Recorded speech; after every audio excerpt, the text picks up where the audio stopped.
What does it mean when a man makes love from the heart, not just from desire? Most men are never taught the difference. But according to Carl Jung, true intimacy isn't just physical, it's a sacred meeting of souls. When a man loves from the depths of his being, his actions reveal something ancient, vulnerable, and transformative.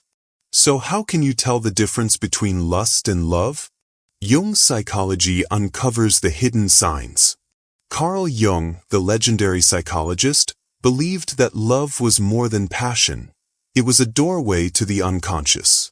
He taught that when a man integrates his anima, his inner feminine, and embraces emotional vulnerability, sex becomes an act of devotion, not just desire. This kind of love isn't about performance or conquest. It's about presence, surrender, and deep recognition of the other. So what does it look like when a man makes love from the heart, not just the body? In this video, we'll explore 10 powerful behaviors that reveal when a man is fully emotionally open, when sex becomes a sacred union, and how Jung's wisdom can help us understand the difference between fleeting pleasure and soul-deep connection. Stay until the end. Number 7 might surprise you. 1. He sees her as a whole person. When a man makes love from the heart, he doesn't just see his partner as an object of desire. He recognizes her as a complete human being with a soul, a story, and a complexity that transcends the physical. Carl Jung's concept of anima integration is key here. The anima represents a man's inner feminine, the unconscious, emotional, and relational aspects of himself. When a man projects his anima onto a woman, he idolizes or objectifies her, reducing her to a fantasy. But when he integrates his anima, he no longer seeks her as a missing piece of himself. Instead, he meets her as an equal, loving her strengths, flaws, fears, and dreams. This shift transforms intimacy. Sex becomes not just an act of taking pleasure, but of mutual recognition, a sacred mirror where two souls meet. A man who loves this way will linger in conversation as much as in bed. He'll ask about her thoughts, remember her struggles, and cherish her individuality. Jung wrote, "Where love reigns, there is no will to power." In this space, love is not possession, it's reverence. 2. He prioritizes emotional connection. For many men, sex is a physical release or a conquest. But when love comes from the heart, the body is merely the vessel for something far deeper. Jungian psychology teaches that true intimacy is sacred. It's a merging of psyches, not just bodies. A man who prioritizes emotional connection will seek eye contact, whisper affirmations, or pause to check in with his partner's feelings. He understands that pleasure is magnified when the heart is open. This mirrors Jung's idea of the Konjunktion, the alchemical sacred marriage, where opposites unite. In love, this means the masculine, structure, action, and feminine, flow, emotion, balance each other. A man emotionally attuned in this way might say, "I don't just want to be inside your body, I want to be inside your world." His touch carries presence, his silence carries meaning, and his climax is not an end, but a communion. 3. He communicates openly. Jung believed that relationships are crucibles for individuation, the process of becoming our truest selves. A man who loves from the heart doesn't hide behind stoicism. He shares his fears, dreams, and insecurities. He might admit, "I'm scared of losing you," or "I don't always know how to love you well." This vulnerability isn't weakness, it's courage. Open communication dissolves the persona, the mask we wear to impress others. In its place arises raw honesty, where even awkward or painful truths are spoken with tenderness. Jung wrote, "The meeting of two personalities is like the contact of two chemical substances. If there is any reaction, both are transformed."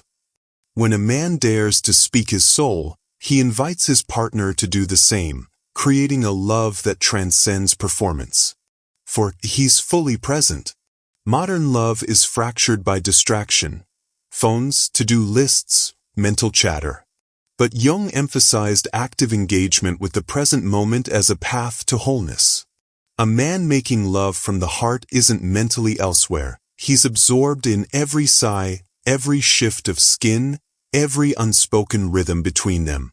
This presence mirrors meditation or prayer, a total surrender to the now. There's no rush, no script, no goal but connection. Jungian analyst Robert Johnson called this the golden world of love, where time suspends and two people exist in a shared trance.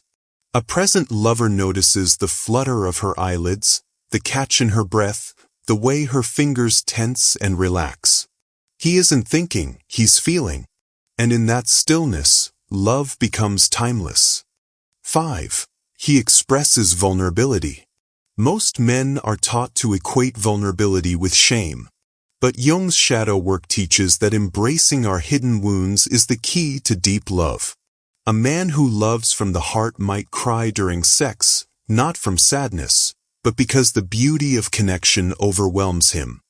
He might confess, "You make me feel things I've spent years avoiding." This is the alchemy of intimacy, when we expose our shadows, our fears of abandonment, our hunger for approval, our past hurts, they lose their power. In their place arises tenderness. A vulnerable man doesn't armor himself with machismo. He says, "Hold me closer," or "I need you." And in that surrender, he discovers a paradox. True strength is found in softness. 6. He honors her pleasure. For many men, sex is a linear act, something to be achieved, finished, conquered. But when a man loves from the heart, his partner's pleasure becomes a sacred offering, not a checkbox. Carl Jung spoke of the sacred marriage, hieros gamos, the mystical union of masculine and feminine energies within each person. A man who embodies this doesn't just perform, he listens to her body, her breath, her unspoken desires. This is the difference between taking and receiving pleasure. A man who honors his lover's ecstasy understands that her arousal is not a trophy but a shared journey. He slows down, explores, and savors her responses as if they were his own. Jungian psychology teaches that a man who integrates his inner feminine, Anima, no longer sees sex as domination but as a dance, a rhythmic exchange where both lead and follow. When he whispers, "Tell me what you need," it's not a question of technique but of devotion. 7. He makes love slowly. In a world addicted to speed, true intimacy demands slowness. A man who loves from the heart treats sex as a ritual, not a race. Jung believed that sacred acts require temenos, a consecrated space where time bends and the ordinary becomes divine. When a man makes love slowly, he invokes this temple. Every touch is deliberate, every pause pregnant with meaning. This mirrors the ancient tantric idea that sex is a microcosm of cosmic union, a merging of Shiva, masculine consciousness, and Shakti, feminine energy. A slow lover doesn't just crave release, he worships the spaces between. He traces her collarbone like a cartographer mapping uncharted land. He lingers in the threshold between pleasure and surrender, because for him, the journey is the destination. As Jung wrote, "The privilege of a lifetime is to become who you truly are." And in these unhurried moments, both lovers are remade. 8. He feels deep gratitude. Gratitude is the fingerprint of sacred love. A man who loves from the heart doesn't just enjoy his partner, he reveres her. After intimacy, he might pull her close and whisper, "Thank you," not as politeness but as prayer. Jung described such moments as numinous, experiences that transcend the ego and touch the eternal. This gratitude isn't just for physical pleasure but for the gift of being seen. In Jung's framework, when two people meet soul to soul, they glimpse the self, the divine core beyond personality. A grateful lover understands that sex, at its highest, is a fleeting taste of wholeness. He doesn't take her presence for granted. He cherishes it as a temporary miracle. As the poet Rumi wrote, lovers don't finally meet somewhere. They're in each other all along. 9. He bonds beyond sex. For the heart-centered man, sex is just one dialect in the language of love. He bonds through quiet mornings, shared laughter, and the silent understanding that needs no words. Jung called this psychic intimacy, the invisible threads that tie two souls beyond the physical. This man cradles her face after lovemaking, not out of obligation but because he can't bear to sever the connection. He falls asleep with his hand on her heart as if to say, even in dreams, I'll find you. These non-sexual gestures are love in exile, proof that his desire isn't confined to the bedroom. Jungian analyst Marion Woodman wrote, real intimacy is letting someone see the parts of you that you'd rather hide. And in these unguarded moments, reading side by side, washing dishes together, weeping in each other's arms, love becomes ordinary and therefore eternal. 10. He feels transformed. The final sign a man loves from the heart? He emerges changed. Jung's alchemical marriage isn't just a metaphor, it's the process by which love dissolves and rebuilds us. This man doesn't just have a partner, he carries her within him. Her joys haunt him. Her sorrows reshape him. You'll see it in his eyes, the soft bewilderment of a man who thought he knew himself until love unmasked him. He might say, you ruin me in the best way, because true intimacy does ruin old versions of ourselves. Jung wrote, the greatest and most important problems of life are all fundamentally insoluble. They can never be solved but only outgrown. And so, the heart-centered lover doesn't seek answers. He surrenders to the mystery, letting love rewrite him, one vulnerable breath at a time. At the core of Jung's understanding of romantic love lies the crucial distinction between anima projection and true connection. When a man projects his anima, his unconscious feminine aspect, onto a woman, he isn't truly seeing her. He's seeing an idealized fantasy, a mirror of his own soul's longing. This projection creates intense infatuation, but it's ultimately a one-sided affair where the real woman disappears behind the man's psychological needs.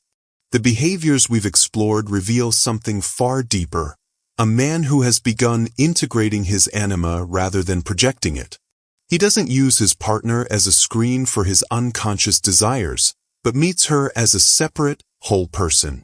This integration allows for genuine intimacy where both partners can show up fully, without the distortions of unconscious projection. The slow, present, vulnerable love we've described emerges naturally when a man has done enough inner work to distinguish between his own psyche and the actual woman before him. This transformation from projection to true connection relates directly to the shift from the hero archetype to the lover archetype in masculine psychology. The hero approaches relationships as conquests. His focus is on winning, achieving, and proving himself. This archetype, while valuable in other domains, creates a power dynamic in intimacy where sex becomes another arena for performance. The lover archetype, by contrast, isn't concerned with conquest but with communion. Where the hero seeks to take, the lover seeks to merge. The behaviors we've outlined, prioritizing emotional connection, expressing vulnerability, bonding beyond sex, all signal this archetypal shift. A man operating from the lover archetype understands that real intimacy requires surrender rather than victory. He's not trying to get something from his partner, but to experience something with her. This explains why heart-centered lovemaking often feels ritualistic or sacred. It's enacting an ancient pattern of union that transcends individual egos. Ultimately, these behaviors demonstrate Jung's most profound insight about love, that it serves as a path to psychological and spiritual wholeness. In Jung's framework, we're all born fragmented, with parts of ourselves disowned or unconscious. Romantic love, when approached consciously, becomes perhaps the most powerful catalyst for reclaiming these lost parts. The vulnerability we've described isn't just about emotional intimacy, it's a doorway to shadow integration. The presence and slowness aren't just sensual techniques, they're practices of ego surrender. Even sexual pleasure, when experienced at this depth, becomes more than physical release. It's a taste of the non-dual state Jung associated with the self. This explains why men who love this way often describe feeling transformed. They're not just having a relationship, they're undergoing an alchemical process where their entire psyche is reorganized around love rather than defense. The 10 behaviors aren't isolated acts, but symptoms of this deeper metamorphosis where a man gradually exchanges his armored, fragmented self for one that can love and be loved in truth. The journey toward this depth of loving presence begins with self-awareness, a courageous inventory of one's own patterns and projections. For men seeking to cultivate this heart-centered approach, Jung would likely recommend starting with honest self-reflection through journaling, therapy, or active imagination work. Notice when you're relating to an actual partner versus when you're projecting fantasies or unmet needs onto them. Practice the art of presence in small moments first, a conscious breath during an embrace, maintaining eye contact during conversation, allowing silence to exist without rushing to fill it. These micro-practices build the neural pathways for deeper intimacy. For partners hoping to nurture this capacity in their relationships, patience and clear communication are essential. Rather than demanding instant vulnerability, which often backfires, create a safe container where emotional risks are met with appreciation rather than judgment. Small acknowledgments like, "I really value when you share your feelings with me," reinforce these courageous moments.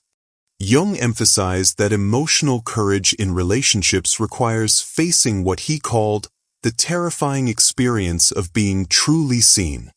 This means developing tolerance for exposure, both the exposure of our own vulnerability and the sometimes uncomfortable exposure to another's unfiltered reality.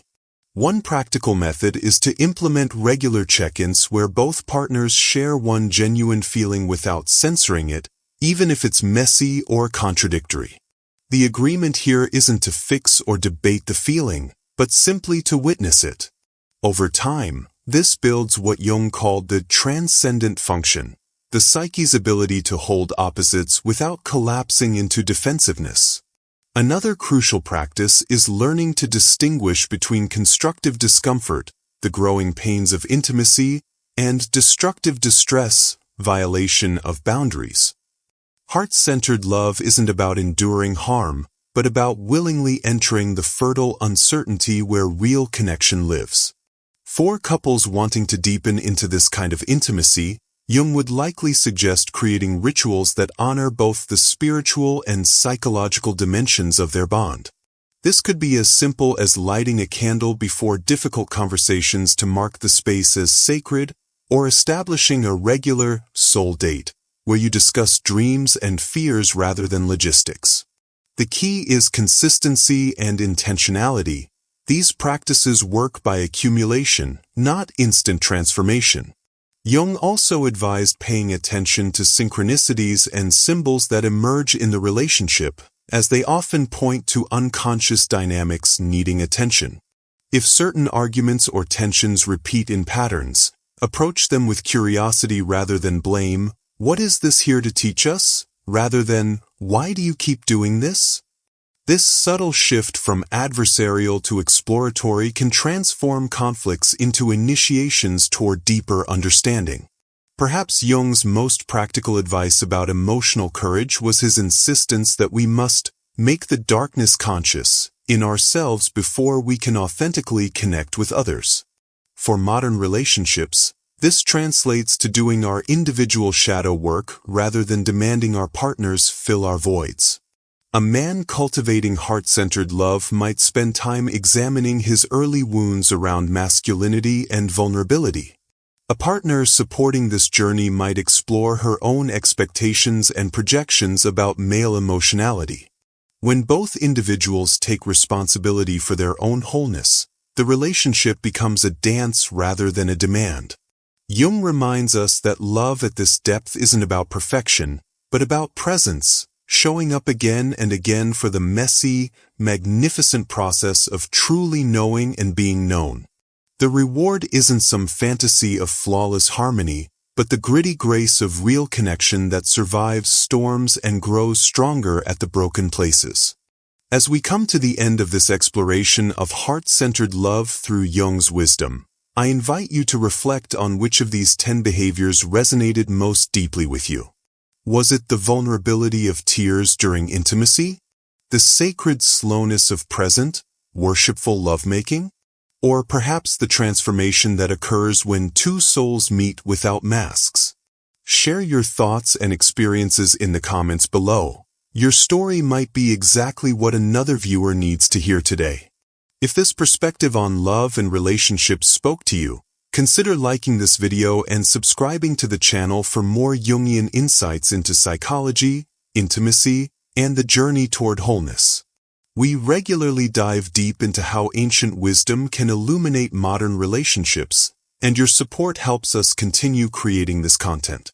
Let me leave you with these powerful words from Carl Jung that capture the essence of all we've discussed.